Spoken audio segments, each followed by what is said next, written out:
think it's procrastination. Um, Procrastination, and maybe I've been procrastinating because I felt like I needed to be perfect.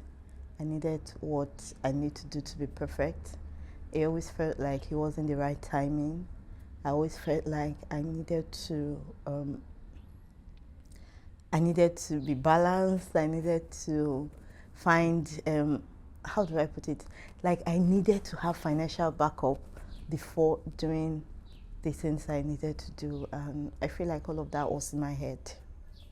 Okay, if you have all the money that you need, I would still what maybe have found would another excuse. okay? This is the question. What are the list of things you would do if you have money? Okay, like I was telling you, I've been working on my podcast, and not just my podcast. I think that one of the things that I want to do is get certification as a life coach and as a recovery coach. Basically, what I want to do is help people. I want to help people find themselves, like a self development journey. I want to help people find themselves. I want to help people heal. We have a lot of people going through pain and trauma. I have been through that process. I want to help people that are struggling with self identity. I basically want to help people recover, find yourself, find your fruit, know who you are, discover themselves. Okay, you just mentioned that you've been through all that. Have you recovered? Did I say I've been through all that? I don't know. I can't remember if I said that. But one thing I know is that a lot of persons are going through trauma. A lot of persons have been through pain one time or the other in their life, even if it feels like we've moved on. At one point or the other, people have lost people. You've lost someone dear to you. You've lost a loved one. You've lost like an opportunity that you looked forward to. You've just gone through something that have put you through pain. And in the society that we are not really encouraged to heal from these things. We're just encouraged to move on, shove it, move on, and you know. So I've tried to work on myself. I don't think that it's a one-time thing. I've tried to work on myself, and this is a journey that I've had people come to me for, and I'm thinking, why, why don't I reach out to more people? There are like a lot of people that are in this, and people feel like it's weakness for them to want to seek help. Yeah, so I just want to have a platform and let people know that it's not a sin to seek help. You're not weak to seek help. It's the normal thing to do. Okay. So if you have all the money you need, you would reach out. Yes, I will. I will, but I don't think that it's just money that's what hold people back. At a point in my life, I used to think that it's money, but I don't think it's just money.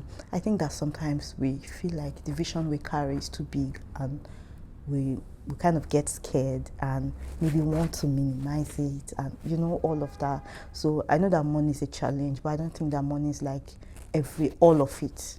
But if I have the money, yeah, I'll definitely do what I need to do. Okay, is it like an NGO stuff or what do you want to call it?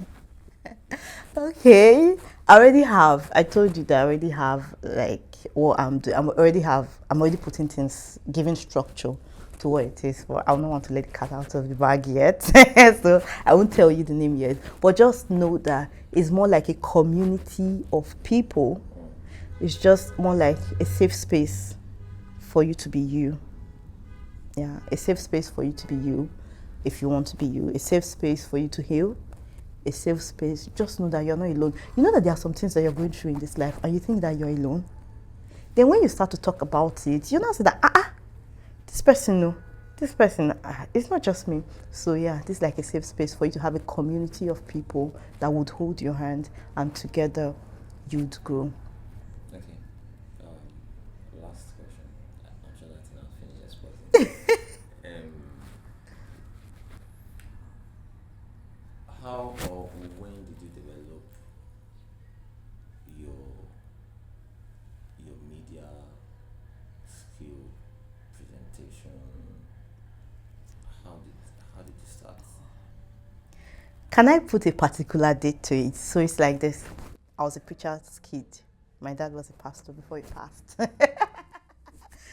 So, as a preacher's kid, you would do Bible recitation in church.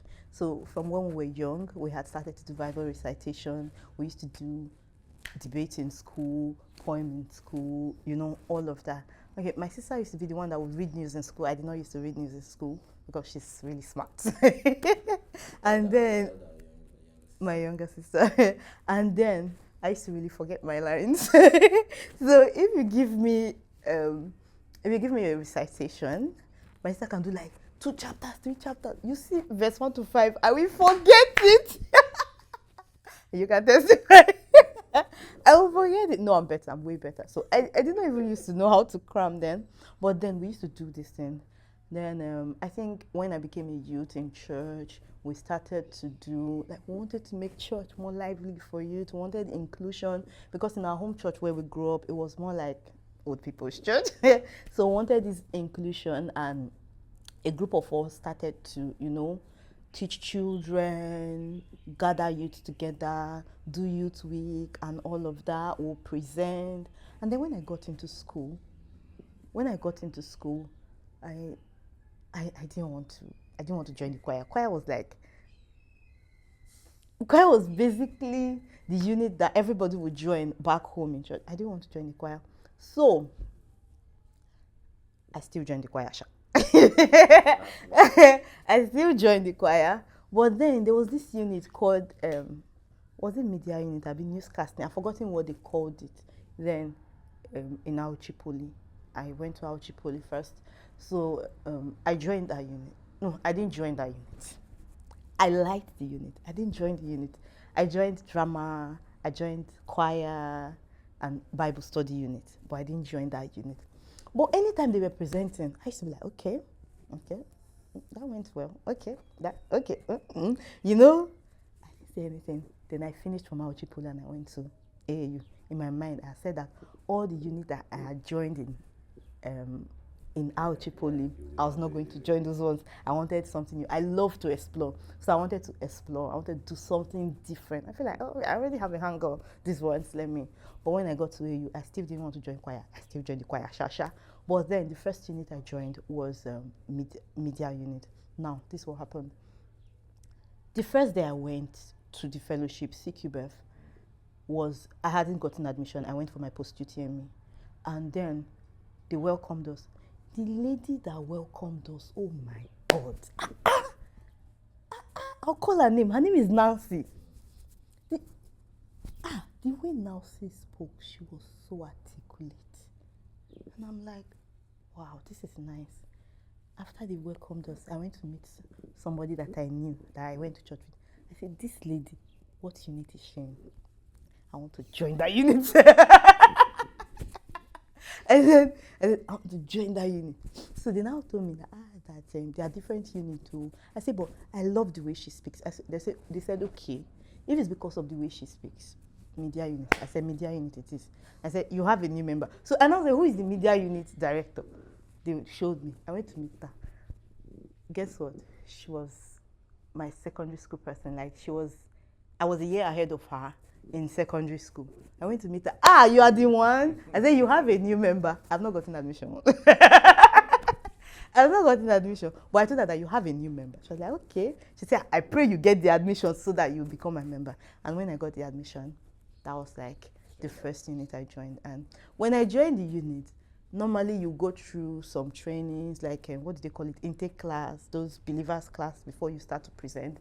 And then I just went for rehearsal that first day. And they're like, okay, we have new members. Oh yeah, you should come and do your one-liner and all of that. And I did my own. And they said, you're the one that's going to present on Sunday. And so people are like, she has been doing it before now. And I say, I've never done it in my life. I say, I've never done it, but this is like the first time I'm doing this. And that was how I started. And from there, they started giving me, before I left the school. So one thing I now did, I think before I left school, I was now the media unit director. And I was like, okay, I need to do something different. I need to have a different knowledge. And that will pass to my unit members. So I started to do research. I joined school media team. That was when I stepped out and started to do red carpet and all of that, event hosting, and that was how I started. So that just took you. So was that? I think that's like one of the major parts of you now. I'm a woman that wears many hats. So some people see me from this angle, some people see me from this angle. I also know that you are a marketer. I'm a business person. Yes. That's good. It's good to meet you, man. Thank you. So, you know how they used to say. So, what do you have to say to your audience that are there thinking, should I start? Like, this goes to you too. Should I start? Should I wait for money to come? Should I start? Okay. I don't want to sound cliche. But I think that there are some times that you really need money. So I'll say, if you don't have the money, get a job. Work for somebody to gather money, to get the things that you need. But in the process, start with what you have. Like today, I'm here with Irich to use his camera to shoot. I don't have a camera of my own, but I'm with Irich. So I'm saying that because if you don't have money, the journey will frustrate you. You'll be frustrated. So start. The question is, should I start? Yes, start. Start where you are. Start anyhow. On the journey, you'll make it better. You need money, sell something, work for somebody. With time, this thing will start to make you money, or you can even build the two together and you'll be good. All right, thank you very much. That's the world class Lois Bello. Keep watching Irich Media.